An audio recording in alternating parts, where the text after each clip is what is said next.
right, Dr. Tro, we are live. Welcome to the show. Very, very happy to be here. Very happy to, we're like kindred spirits. I think, after hearing some of the things you went through, I definitely know we're kindred spirits.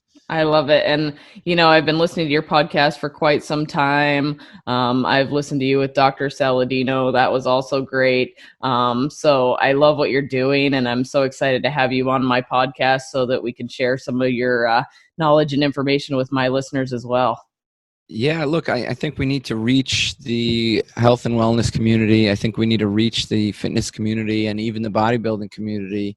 There's the medical literature is ripe now in the past 3 years with evidence for low carb approaches to athletics. So I think, we got to get that word out. I love it. I love it. Well, before we dive down any crazy rabbit holes, because I have a feeling we've got a good conversation coming up, can you tell my listeners a little bit about yourself, who you are, what you do, maybe a little bit of your story? Yeah, sure. So, where do we start? Okay. Lifetime of obesity. I had a year of reprieve in my teens. Okay. A lifetime of obesity since 8 years old. And I had a little reprieve in my teens when I basically starved myself and went vegan. And then I ran cross country for a year in high school. And then I lost 50 pounds starving myself. And then over the next 15 years, gained it all back. 20 years, gained it all back. Basically 10 pounds a year. Got up to 350 pounds. And I'm a physician. I'm board certified in internal medicine and more recently in obesity medicine. So let's see. How do I, med school, I was 300 pounds. Residency, I went up to 350 pounds. And here I am. I was an attending physician, and I was 350 pounds. And I trained in one of the most prestigious systems in the Northeast is the Yale Medical System, and where I did my internal medicine residency training. And I was asked, by some of the smartest minds why I wasn't eating less and moving more. They were perplexed why I wasn't eating less and moving more. And I was also perplexed. I mean, I'm like a happy guy. Like you can't, my wife will tell you, like, my mood is stable, but, I was so desperate for answers as to why I was overweight, why I was obese, why I was 350 pounds, that I would even consider, like, am I depressed? And maybe I just don't know about it. I would take the PHQ-9, which is like a depression screen, and I'm like, I should have 0 points, I'm like, wait, maybe I'm stress eating. Maybe that's what it is. I'm grasping for straws, right?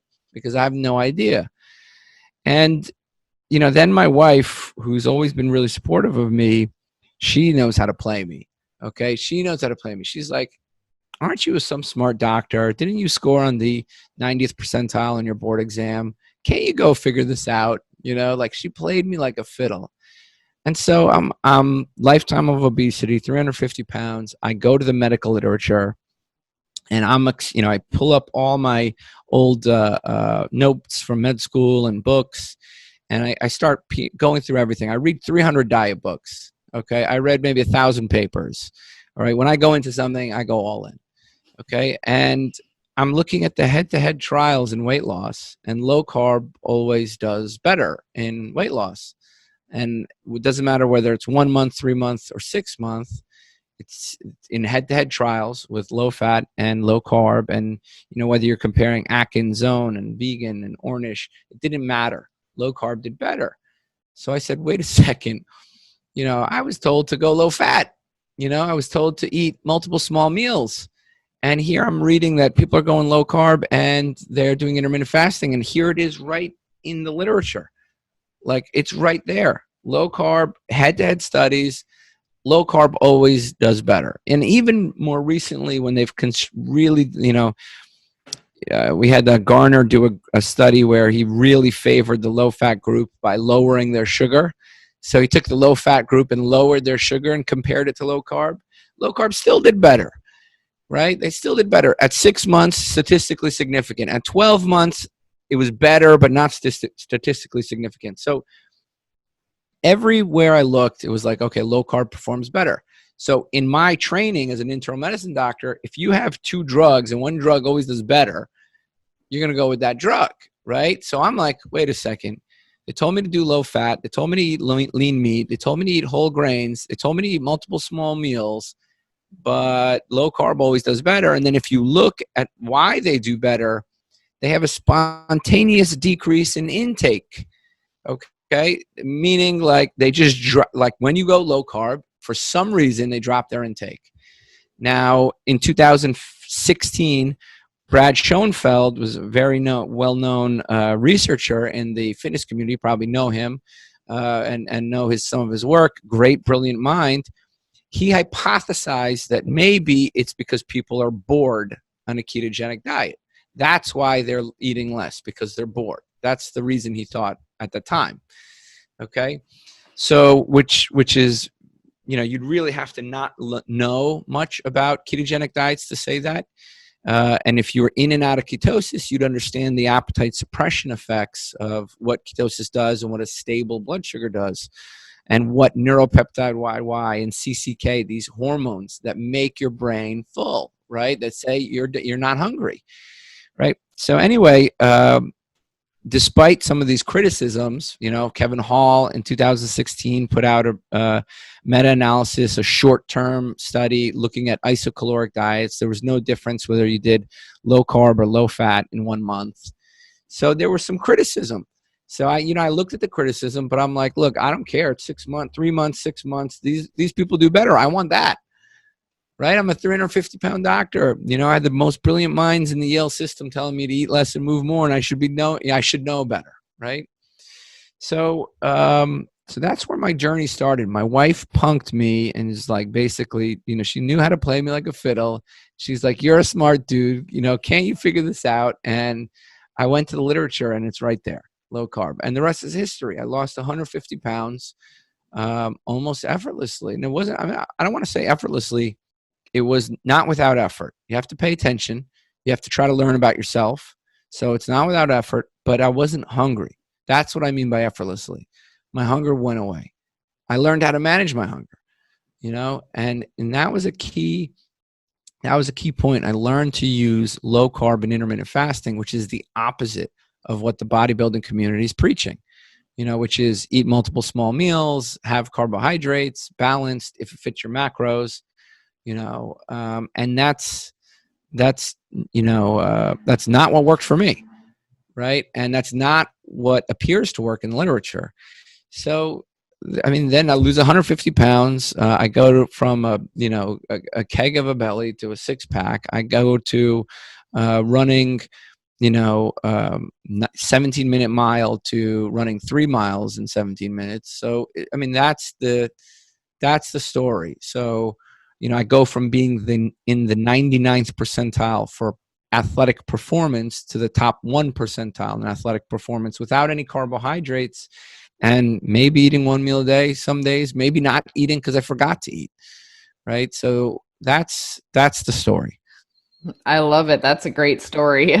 And let me tell all my listeners here, in case they haven't gone and stalked you on Instagram, you look good. You got some muscle. You look fit. This isn't just some weight loss story where you've lost the weight, but now you're thin. You're pretty jacked.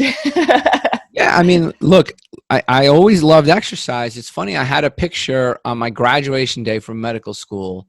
I literally was in my cap and gown in the gym lifting weights because I even helped design my medical school's gym. They were renovating their gym. I helped design. I always loved exercise.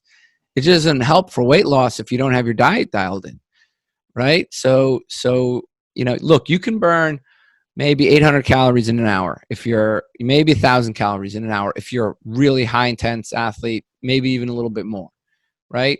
Okay. It'll take you 3 minutes and 3 donuts to undo all of that.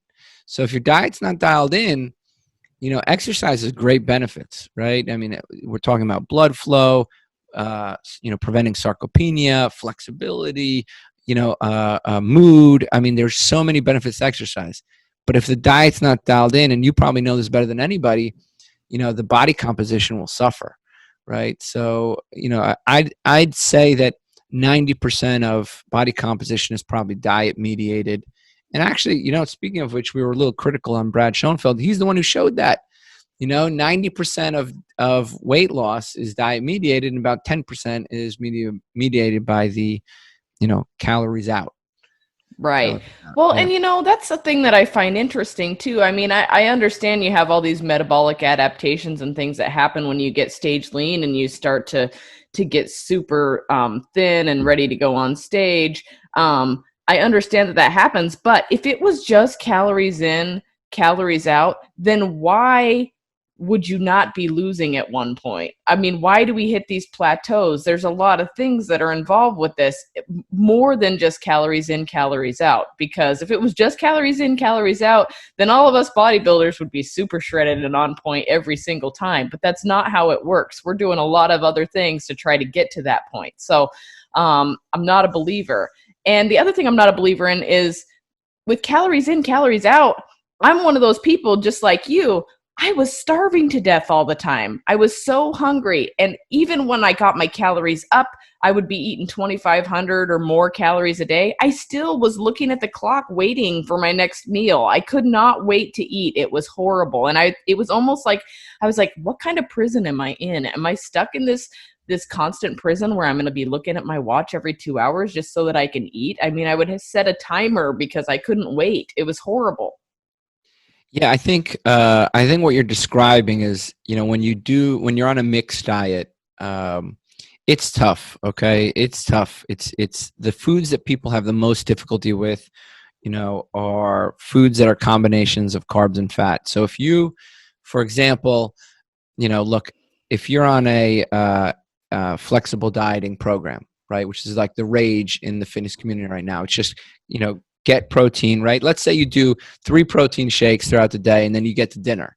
Okay, you get to dinner and you have your fat and carb flexible macros left, right? And you down some pizza. What do you think's going to happen 2 hours later? You're going to be starving. Okay, what's going to happen 3 hours? Have you ever eaten pizza and then 3 hours later you're eating cold pizza and you're like, why does this taste better than when I first ate it? Or have you ever had like Chinese food, and then you put the leftover, you try not to eat the egg roll, you try not to eat the noodle, right? And then you put everything in the fridge, the leftovers, and then 3 hours later, you're eating cold leftovers, and you're like, what the hell is going on? Why does this taste better than when I first got it, right? So when you have that carb-fat combination, your blood sugar goes up, and then it comes back down. In fact, David Ludwig literally just showed this. You have an energy deficiency about 1 hour out, right? That you're riding that glycemic roller coaster. Your sugar's going up, up, up, right? And then it's got to come back down. And that hunger comes back when that energy and that sugar comes riding back down. So yeah, if you want to be hungry, a great way to do that is do a bunch of protein shakes, 3 times a day, and then have Pop-Tarts and pizza to fit your macros, right? You're going to be really hungry, right? And on top of that, you're using those calories to get in, fake oils and processed carbs, right? All these, safflower oil and sunflower, all these real processed oils versus like, good quality oils and good quality fats. So I think, look, what you're describing is absolutely right. I mean, look, you see it every day in your career, when you're counseling people who go very low, for contest prep and very low in their calories, they're losing their periods. They're agitated, they're moody, they're pissed off, Mm-hmm. right? I mean, the You don't body's feel fighting good. back. Yeah. I mean, when you're in a cut, you don't feel good. People don't realize, they think you're just going out and exercising. No, you're so exhausted. I mean, there's days I would be at work and I would have to take the garbage out or something. And I would be like, oh my God, do I have to walk all the way over to that garbage can? When I just got off the Stairmaster 3 or 4 hours before for like an hour. Like, but it's just something you mentally key into and you do it, but you don't feel good about it. I mean, crap, I lost my menstrual cycle for 3 freaking years solid. Yeah, I mean, look, and that's the thing is when you drop your calories in that way, your body will fight you with hunger, and your body will fight you metabolically. You have to try to get as much nutrient density as you can, and that's where carbs are not, they're not essential, right? They're just not essential. I mean, particularly if you're adapted and you've been doing it, you can get a lot more healthy fat and use fat as fuel. You get your protein. and you get your nutrients from, nutrient dense food.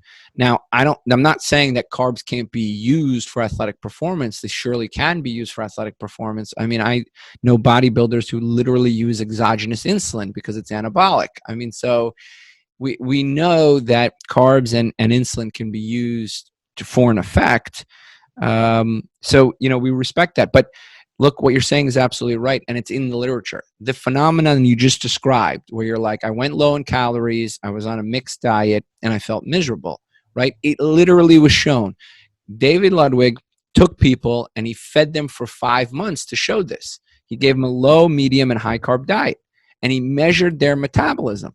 Same calories. And if you were lower carb, your energy expenditure was higher. Okay, meaning you had freaking energy and you wanted to walk around, and it was like not a problem for you to like get up and go do the take out the garbage. So we've shown this, right? And he's shown what this phenomenon that we're talking about, where if you have a mixed meal that's high in carbohydrates, where 3 hours later you're back to eating that cold pizza.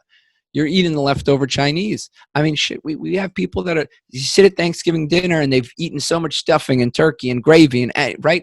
And what happens? They're like all bloated. They're falling asleep, right? And what happens? The pie comes out. Everybody's eating again. I was just Right? going to say the pie. Yeah. The pie, and they're like, now they're eating leftovers too. It's like you guys were all just asleep. Right. Mm-hmm. So look, all these things that we know, they're documented now in the literature. What you just experienced, right? A lot of people say there's not enough data, right? Not enough peer reviewed evidence for low carb approaches. I'm sorry. This is shown in the literature, right? And athletic performance, I mean, we can get started. We have CrossFit athletes, we have Olympic lifters, we have gymnasts, we have, HIIT training, we have bodybuilding, right? We have all of this, a lot of evidence showing equivocal performance, okay, after 4 weeks. Meaning if you adapt to a ketogenic diet after 4 weeks, particularly if you're semi-pro or, recreational for sure, but even elite gymnasts, right? At 4 weeks, Paoli showed that there was no difference in performance. More recently, we've seen that power output, right? The body composition improves, but the power output actually per pound, right? It improves. So this is the main issue. Even the most critical people like Louise Burke, who said about 10 years ago, she's a very known Australian athletic researcher, has done tons of research for sports medicine and sports science, right? She said there was a nail in the coffin for low carb approaches in 2005. And here she is in 2019 doing a study on elite race walkers. It was a 3-week study, and it showed that there was some decrease in performance in a ketogenic approach in elite race walkers, which you'd expect, right? If you have any kind of experience with low carb approaches to athletics, you'd know that those first 3 weeks would be, your training will suffer as your body ramps up its fat oxidation. But interestingly, something she found was she literally recorded the highest fat oxidation ever. So, and the reason why that's important, right? So this is how a low carb athlete gets fuel, right? So she took these Olympic, so the study was unfavorable for low carb approaches. It was looking at, mineral excretion and possible bone implications, right, in elite race walkers. But what it showed was in 2020, we finally see some of the highest fat oxidation in the recorded history of fat oxidation. Meaning, like, we've been studying carb oxidation for years, and we really haven't seen it peak out in the last 30 years that we've been studying it. In 2020, we're recording one of the highest fat oxidations ever. Meaning we don't know shit, excuse my language, about low carb approaches, right? In 2020, Louise Burke, who's been critical of low carb for years, she's showing that we don't know enough. Maybe she didn't intend to do that, but she did that. So, I think if that's not humbling, it should be. right? Well, and I mean, we've got to be honest here. There's a lot more research coming out on ketogenic lifestyles and on what these diets are doing and how they're affecting people. I mean, really, back in the past, they were studied a lot more for like seizures, epilepsy, things like that. And you can't, this is the thing that bothers me, is you have people that are alienating it, saying it's bad and all these things, that you can eat donuts as long as they fit your macros and things like that, when in all actuality, all of a sudden they're learning that like a ketogenic diet, and goes back to the 70s, I think, can cure epilepsy, or at least make it a lot better. Yet they say, oh, well, you got the other end of the people saying, oh, well, you can eat what you want if it fits your macros, it's healthy. And you can eat processed sugars if they fit your macros, they're healthy. But the thing is we're not just talking about weight loss here. That's not what I'm about. I'm about health. Okay. Weight loss is a great bonus, but you may be healthy and not necessarily skinny. There's just kind of this mix there. So, when they are using this diet to help people for health, right, to help them with their insulin levels, to help them with their blood sugar regulation, that means a whole lot more than fitting a donut to me. Yeah, look, I think I think the where that comes from. I'm going to be so gentle. The dietitians and the nutritionists, right? They may see people who are desperate to lose weight. They may see this tiny fraction of the population that has an eating disorder, right? Like truly somebody's anorexic, and so they don't want to demonize food, right? Because maybe out of compassion for this tiny microfraction of the population that has a true eating disorder, in the sense of like anorexia, right? And so they try not to demonize a food, right? But I think you're absolutely right. There's no need for a donut. I mean, nobody should be patting you on the back for a donut. 70% of the United States is obese or overweight. 70% has hypertension or prehypertension. 70% is either diabetic or pre-diabetic, right? Over 90% are metabolically unhealthy, about 90%, meaning that they have at least one component of metabolic syndrome. Okay. I mean, we are in a disaster, right? And look at the last 50 years. There's more nutrition facts. There's more calorie labels. There's more MyFitnessPals, right? And is obesity going down? No, it's going up. So we have more information about calories, but yet obesity, and more awareness about calories and the energy model for obesity, and yet there's more weight loss. Okay, so meaning at the least, we're definitely not helping. There's more dietitians, there's more nutritionists, right? There's more doctors. We're not helping. So we have to examine the message.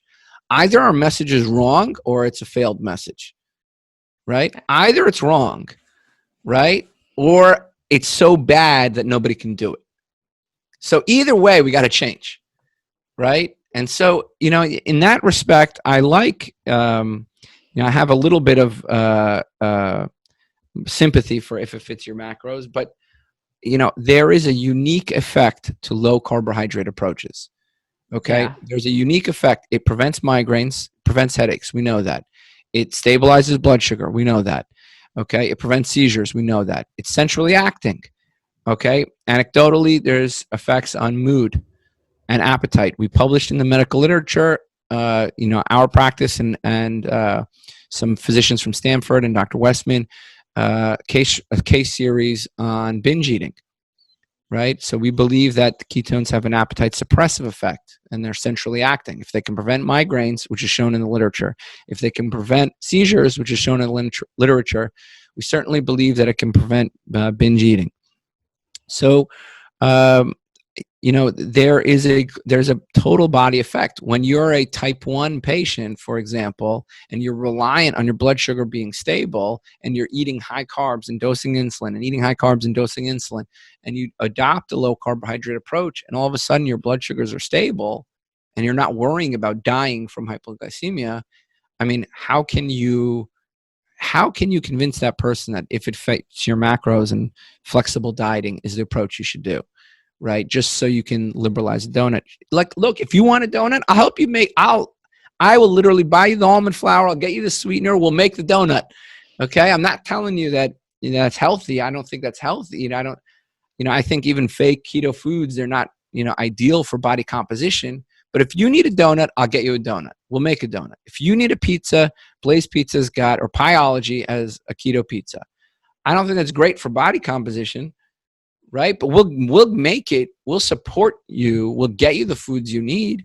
I mean, we have ice cream, chocolate, chips. I mean, this is how we work with people. What are the foods you can't replace?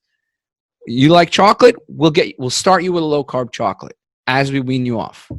Okay. Mm-hmm. So when you need chocolate and otherwise you'd be, running to the store buying chocolate, or when you need pizza and otherwise you'd be running to the store and eating a whole pizza and feeling terrible about yourself, we'll give you a way out. It'll be low carb. We'll wait till your blood sugar stabilizes. We'll wait till your brain kind of, you get an idea of how to advocate for yourself with low carbs. We'll wait for you to get that appetite suppressive effect that we see in the literature, 1,000-point drop in calories after a month, right?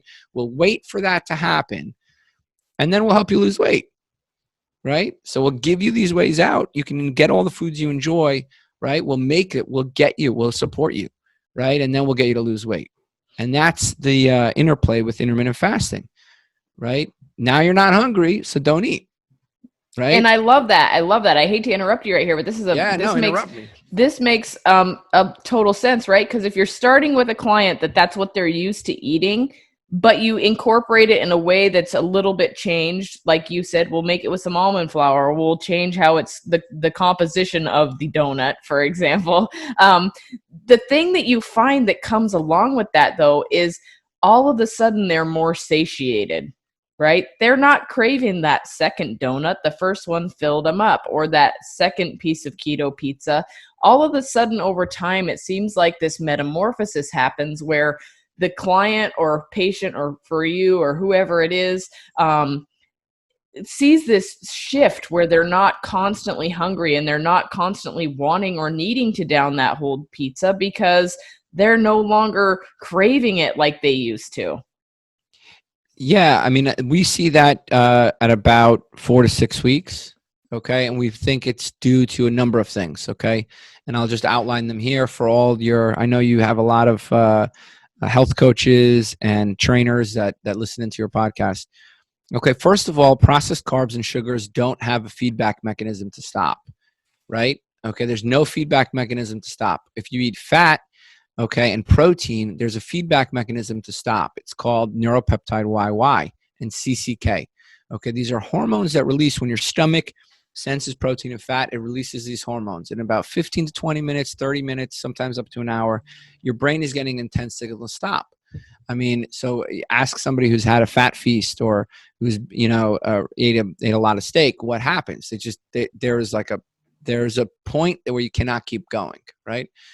Now, that's not the only thing. One is also when you eat low carb, you're stabilizing the blood sugar, right? So you're not getting that kind of roller coaster ride where your blood sugar is up, you feel great for the first hour, and then it's tanking down over the next 3 hours, right? And literally, David Ludwig last week showed this in Nature that you literally have an energy deficiency at about the 2-hour mark. So he showed the energy deficiency. We've known the glycemic roller coaster we've talked about that causes that rebound hunger several hours later. So you have these hormones. You have the glycemia stabilizing, right? Okay, that can have an effects on your appetite. And then the last thing is these foods that we eat that in a ketogenic diet are typically very high in protein. Right. So if there was there's pretty fair amount of evidence showing that protein has satiating effects. Right. And the last part of it is, fiber carbs are not excluded. Right. So fiber carbs you can have. So those things that are filled with volume that may fill up the stomach and get you full. Right. Those aren't excluded. So you get all the good stuff from the carbs, which is the volume and the roughage and the fiber. Right. That can fit into a ketogenic diet. You get none of the glycemic roller coaster, which causes the rebound hunger, and you get the neuropeptide, you get the hormonal fullness, right? So these are unique. Okay, these are unique, flat out, right? You cannot replicate this, okay, and then you get not hungry. And what do you do when you're not hungry? Okay, and then you get the appetite suppressive effects of ketones after weeks. So now what happens? Right? As you skip meals and you time restrict, what happens to your ketones? They go even higher. What happens to your blood sugar? It stabilizes even more. So ketogenic diet, or low carb diet, we should say, and intermittent fasting play into each other very well, right? Because they both push up those ketones, they both stabilize blood sugar, and now you're losing even more weight and you're even less hungry. Most of my practice comes in eating 16 hours a day. They leave at 5 or 6 months, okay, and they're eating one meal a day most days, and they're not hungry, right? It doesn't happen with magic, right? That happens with good, solid coaching, knowledge of nutrition, knowledge of appetite, and having walked the walk. There's no way I could have done this. I look at Eric Westman and I'm like, wow, this guy's amazing. Mark Cucuzella, people who are like, they've been fairly lean their whole lives, and yet they know all this crap. I had to suffer. So, you and me both, buddy. I've never, it's kind of funny because, I think a place where I can also side with my clients is I've been big. I've been every size. So for me, I understand what it's like to be in this overwhelming space and want to make a change, but not know where to start, or have to crash diet it. I mean, I've been crash dieting since I was a small child, I think. I started the Slim Fast diet when I was like 13. So, and so I understand, and it's unfortunate we have to suffer with these things, but it makes us a better person, and it makes it so we can help others. So I guess in the end, it was probably worth it. Yeah, I mean, it's. I think at the least there's a certain amount of empathy. Most of the bodybuilding community, the health coaches, the personal trainers out there, they've never had an appetite issue, right? They've never had an appetite issue, so they'll never get it, right? That's why Brad Schoenfeld, in 2000, I think it was 18, said, ketogenic diet works because people get bored. That's why he said that, and there's some evidence that. The theme of his statement, if I wanted to be gracious, is not incorrect. If you limit variety, you do increase intake by, about 15 to 20%. Ask any bodybuilder why they eat the same plain nasty chicken and tuna every single day. It's because it's high in protein and there's no flavor, and it's the same variety, right? It's a great way to decrease intake.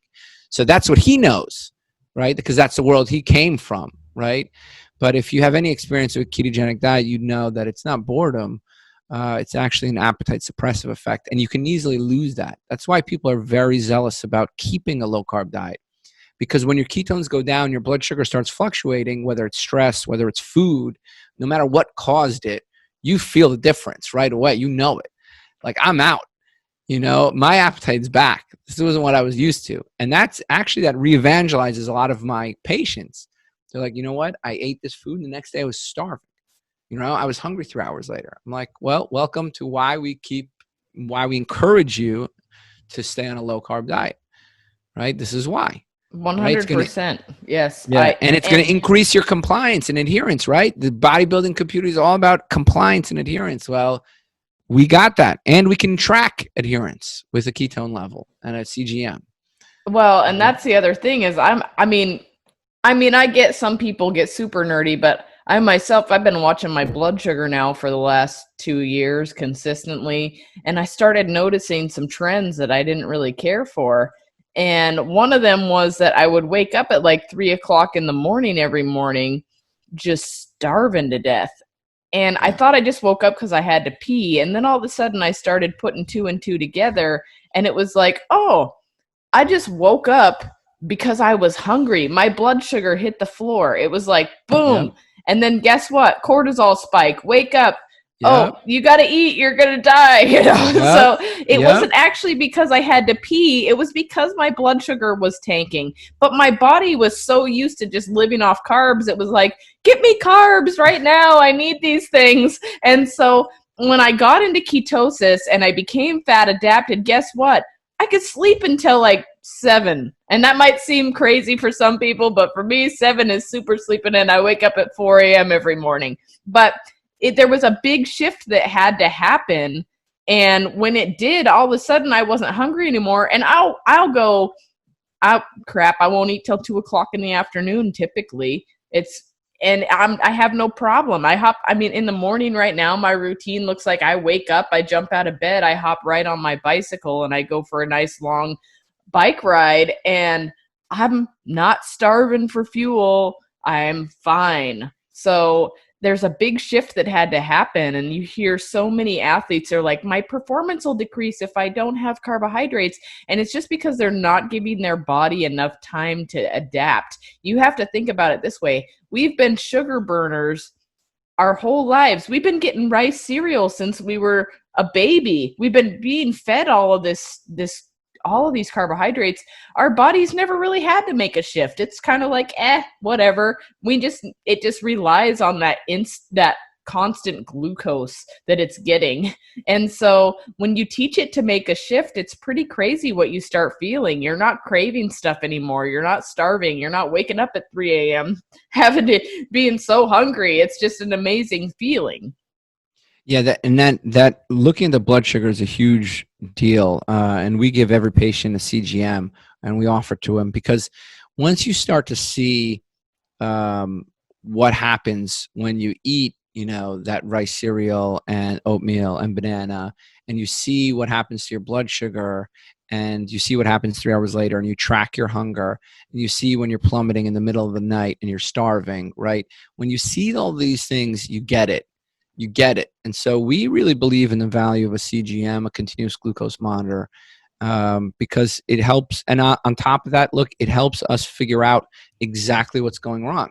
Okay, John, what happened at Friday at 5 o'clock? And we know, like we see it. Yeah, your sugar went up to 200. Let's talk about it. Let's figure out what defense. First we got to put the shame and guilt aside. I don't care. You don't need that. I don't need that. It's not helping you. Let's just view it pragmatically. Okay, you wanted cupcakes. I'll get you cupcakes. We'll make the cupcake. I'll even show you how to make the icing. Okay, so we try to take the shame. It was the pizza. Fine, we'll get you the pizza. So as an adherence tool, the CGM is invaluable. We get to critically evaluate each failure, right? Diet failure, which I'm putting in quotes here because there's no such thing as failing a diet, right? But each one of these times where the impulse was so strong, a patient couldn't defend themselves. So we'll figure out how to defend you then. Maybe you needed to eat at the meal before. Maybe you needed to have something in your car that worked for you. Maybe you needed to replace that awesome food that it's tough to come off of, right? And so that CGM is so valuable to us, and it helps us be better doctors. And everything you just talked about, that midnight, 3 a.m. lulls that are driving you to eat in the middle of the night, well, we'll see that. We'll see that on the CGM, and we can help. This is why we're eating a nice big meal of protein, for dinner, and fat, and getting fat adapted. So you don't wake up hungry. And so you're not hungry 3 hours later. Yeah, I love that. And, I am happy that you also, I'm just reversing a little here, brought up the cholecystokinin and the PYY and all these things, because a lot of people don't talk about that. You hear these buzzwords like ghrelin and leptin, but there's a million other hormones that your body's working with here that are also important to our hunger signals. Yeah, I mean, there's leptin and ghrelin, and there's a lot of these things, that are academic more than anything. Whether there's leptin resistance or leptin, deficiency. The bottom line is, I view all this information in a very pragmatic way. How do we get a patient not hungry, right? What is it going to take? That's it. And then once we figure out how to get them not hungry, then we focus on weight loss, right? First, learn how to eat, then learn how to lose weight, right? And that's it. And for most people, that means going low carbohydrate. That's not everybody. Some people come in and we start them with fasting because there's just no way they're going to do it. Or they, really enjoy oatmeal. Well, there's two ways to ketosis: time restriction or carb restriction, right? And you know what happens? I literally had a patient who came in, never ate meat, hated meat, was disgusted by meat, okay? Was eating oatmeal, couldn't even leave the convenience store without getting chocolate, right? And then 4 or 5 months in, she's like, I'm craving steak, right? So you will change, right? And your body will change. Your reward system will change. And the themes for weight loss change too with that, right? So in the beginning, I'm telling her, no, you got to eat meat, eat fat, go ahead, no problem, right? Towards the end, right, at month 6, when she's like, I love bacon and steak, I'm like, okay, just, now there's a different set of issues, and we have to take those into account, right? I mean, she lost an insane amount of weight. There was like 40 pounds in 5 months, which was crazy, right? I mean, like, and beautiful mother of two, husband also lost weight. But the reason why I bring this up is there's a lot of complicated factors. Everybody's different, and everybody's at a different place. There's some people I'm saying you eat more fat. Some people I'm saying, hey, dial that fat just a little bit down. And that's something I know the bodybuilding community appreciates, right? It's like everybody's a little bit different, right? Everybody reacts a little bit differently. And so there's always that individualized approach, which is like so key. What's working for you? Is it working for you? If it's not, let's reevaluate it. I don't think that low carb is for everybody. I just think that if you look at 70% of the population who's pre-diabetic or diabetic, it'll likely benefit them. If you look at 90% of America who's metabolically unhealthy, right, it'll probably work for them, right? If we're eating 60% processed carbs, lowering your carbs is not such a bad idea, right? So, I mean, I don't know if that's too simplistic, but that's my viewpoint. No, it sounds great to me. And, it's interesting that you say how many people actually are struggling with metabolic health, because that's the other thing is like, I mean, like you said, obesity is on the rise, diabetes, type 2 diabetes, all of this is super on the insulin resistance. It's all happening and it's getting worse and worse, even though we have more diets out than ever and more calorie counters. And I know you already said this, but it's crazy. Like my husband and I, the other day, he wanted to go out for dinner. And I don't really like to go out for dinner, but I was like, okay, well, what do you want to figure out here? And he's like, I don't know. So we ended up going to like a Mongolian barbecue, right? Because I thought that's perfect. I'll just have some broccoli and some steak and I can make this work. It's no problem. I bet you 90% of the people I saw in there were morbidly obese. And it just broke my heart because a lot of these were kids. There were kids in there. Like the whole family was in there and I was watching them fill their bowls with all of these noodles and all this stuff and just slurp down these Cokes. And I was just like, I feel so terrible for society and where it's gone because it's just, I feel like it's just getting worse and worse. Yeah, it's like the Matrix. I mean, I really believe, I don't blame, look, I was a 350-pound physician, right? I'm a physician, like the pinnacle of medical knowledge. And I didn't know crap about appetite, right? I didn't know crap about hunger. I didn't know crap about nutrition. And then I went to a nutritionist who said, you have to eat immediately upon waking, eat 5 to 7 small meals. Okay, you can have your chocolate if you can moderate it. Just keep the portions low, right? And that was totally the wrong advice. It was awful.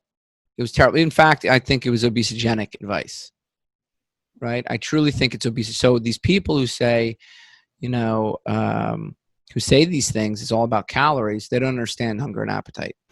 Yes, calories matter. No, they don't matter for how hungry those calories make you. They don't matter for how that leverages your energy output, right? Your energy expenditure, right? David Ludwig showed that, right? Those different calories have different hormonal effects, different glycemic effects, different energy effects.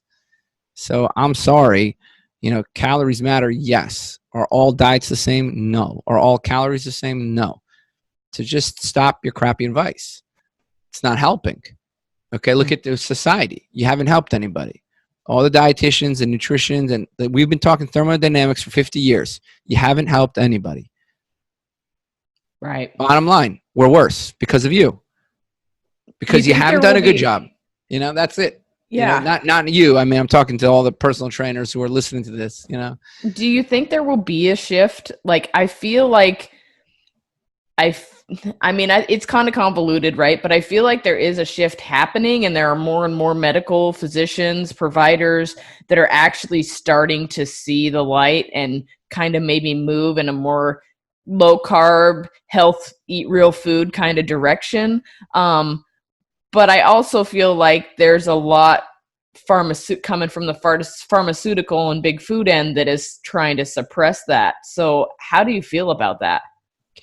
Look, there was an article in the British Medical Journal that showed that the medical societies and the participants and the executives of those medical societies had received 150 million of donations from industry in the past 2 years. Okay, when you look at nutritional research, we've seen that, the donations from big food companies like Coca-Cola, right? When we look at that, which is on the order of over 300 million to industry over the past 2 years.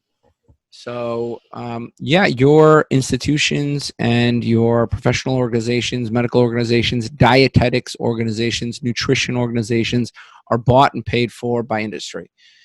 Okay. And that's a sad reality. Your physicians are trained by the institutions that are bought and paid for by industry. And look, I'm trained in the Yale system. I know medicine. I didn't know anything about nutrition until I went and got obesity medicine certified, until I read the primary literature myself. And they have brainwashed the majority of dietitians I've met and the majority of personal trainers I've met. I mean, when you talk to them about lowering your carbohydrates, they look at you like you're like a voodoo doctor. I mean, I've had even other doctors, we've taken patients and reduced their insulin requirements by 50%, saved them $500. They no longer fear hypoglycemia. They are losing tons of weight, 40, 50 pounds. They go back to their endocrinologist, and the endocrinologists are like, that guy's a quack, right? So, I mean, yeah, I'm a quack who's double board certified, 90th percentile on my board exam, and I use real-time feedback, with CGMs and remote monitored scales and remote monitored blood pressure cuffs. That's great. That's really Yeah. cool. All because they want to peddle carbohydrates, because they don't. They think that's right. It's like a religion, They think that anything else is wrong. That's the other thing that gets me is you have all these people, particularly in the if it fits your macros community, that are like, we are evidence-based. This is what you hear from all of them, evidence-based and peer-reviewed research. But this peer-reviewed research is backed by people that are selling you their stuff. So, it makes no sense. That's why it's really important. Well, one, not all peer-reviewed research is that way. I get what you're saying. It's industry sponsored. These academics are bought and paid for. The Twinkie diet guy literally got Coca-Cola money. I mean, it's terrible. It's terrible, right? But here's the other end of it. There's a lot of peer-reviewed research that is very supportive of low carbohydrate approaches. Look at all the interventional studies, right? Look at every single interventional study, every head-to-head study. Not once has low carb done worse, right? And even recently, there was there's a study by Kevin Hall, which took people, randomized them, and crossed them into a animal-based low carb diet versus a plant-based low fat diet, and the low carb group lost more weight, and they ate 700 calories more a day. It looked like in the initial 2 weeks that it was a little bit more water and a little bit less fat, but they still lost more weight, right? So look, the bottom line is there's enough data to support low carbohydrate approaches, enough peer-reviewed data. If you haven't looked good enough, then you're the person saying that, right? You're the person saying, if you haven't looked enough, if you haven't read the research, if you haven't gone to those references, if you've kept your little echo chamber of every negative little trial that tried to disprove the carb insulin model, and Kevin Hall is a brilliant researcher, but he's out to disprove the carbohydrate insulin model, right? And so if you focus all of your research to him, you're going to be in a narrow tunnel vision, so you have to, look, there's tons of meta-analyses that are very supportive of, it's bottom line, if you aggregate all the interventional studies, the most recent meta-analysis comparing low carb to low fat, low carb does better. It's 5 pounds, 2 kilos, but it's better. There's your peer-reviewed, evidence-based research. Low carb is better. Have a nice day. And you can do it as an athlete. It's okay. Yes, absolutely. Again, there's data that Paoli, McSweeney, all these researchers have worked tirelessly to put this into whether you're an endurance athlete, low carb is fine. CrossFit athlete, low carb is fine. HIIT athlete, low carb is fine. Right? Olympic lifting, low carb is fine. CrossFit, low carb is fine. Martial arts, low carb is fine. Gymnastics, low carb is fine. This is in the literature. Each one of these are peer reviewed, controlled studies. Have a nice day. I love it. Yeah. Well, so I always ask all of my guests this, and we already pretty much covered all of it, but if there was one word of advice you could give somebody that's just embarking on their health and wellness or their weight loss journey, what would it be? Replace foods that you can't restrict with a lower carb version. That's it. Replace foods you can't restrict with a low carb version, and figure out your appetite. Figure out what foods make you full and what foods make you wanting more. And pay attention to that. Figure out what foods are triggering you to eat more. That'll help you on your journey. I love it. So if people want to find you, how do they go about doing that? Yeah, social media. Any of the social medias at Dr. Tro, spelled out DOCTORTRO. And then my website's drtro.com, spelled out DOCTORTRO.com. They could just call my office. We're licensed in New York, New Jersey, Connecticut, Texas. We have temporary licenses, which we're getting full licenses very imminently in Pennsylvania and Massachusetts, and about 15 other states we have temporary licenses, so we can help you out. Awesome. Well, I will put all your information in the show notes too, so people can find you and look you up. And I certainly appreciate you coming on and chatting with me today. Yeah, it was my pleasure.